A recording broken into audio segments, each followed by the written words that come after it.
प्रतिम and मैं एक YouTube gamer हूँ और अब एक जूनियर कहानीबाज भी। तो आज की कहानी जो मैं आपके लिए लेकर आया हूँ उसका टाइटल है चुईया का स्वयंवर। तो ये कहानी भी फनी है एंड ये भी पंचतंत्र से ही है। तो आई होप कि आपको ये कहानी भी पसंद आएगी। तो चलिए बिना टाइम वेस्ट किए इस कहानी को शुरू करते हैं। गंगा नदी के तट पर एक धर्मशाला थी। वहाँ एक गुरुजी रहा करते थे। वह दिन भर तप और ध्यान में लीन होकर अपना जीवन यापन करते थे।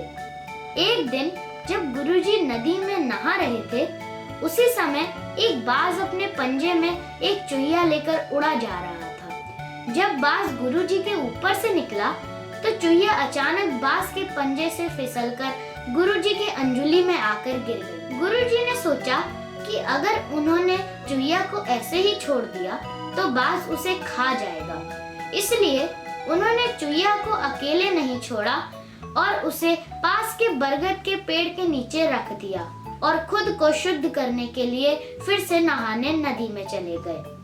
नहाने के बाद गुरुजी ने अपनी शक्तियों का इस्तेमाल करके चुईया को एक छोटी लड़की में बदल दिया और अपने साथ आश्रम ले गए।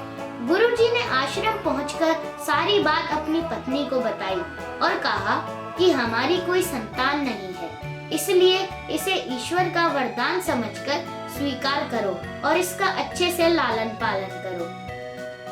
फिर उस लड़की ने स्वयं गुरुजी की देखरेख में धर्मशाला में पढ़ना लिखना शुरू कर दिया। लड़की पढ़ने में बहुत होशियार थी।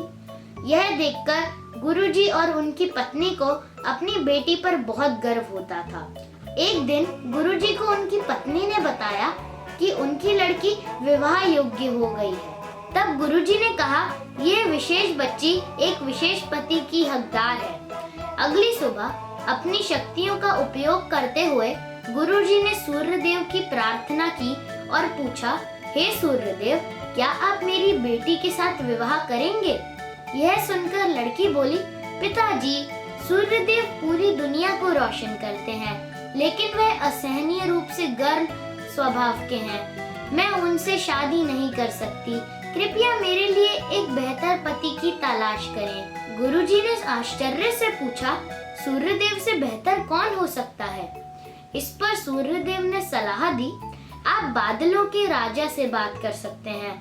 वह मुझसे बेहतर है क्योंकि वह मुझे और मेरे प्रकाश को ढक सकते हैं। इसके बाद गुरुजी ने अपनी शक्तियों का उपयोग करते हुए बादलों के राजा को बुलाया और कहा, कृपया मेरी बेटी को स्वीकार करें। मैं चाहता हूँ कि अगर बेटी की स्वीकृति हो तो आप उससे शादी करें। इस पर बेटी ने कहा, पिताजी, बादलों का राजा काला, गीला और बहुत ठंडा होता है। मैं उससे शादी नहीं करना चाहती। कृपया मेरे लिए एक बेहतर पति की तलाश करें। गुरुजी ने फिर आश्चर्य से पूछा, भला बादलों के राजा से भी बेहतर कौन हो सकता है? तो बादलों के राजा ने सलाह दी, गुरुजी, आप हवाओं के भगवान वायुदेव से बात करें।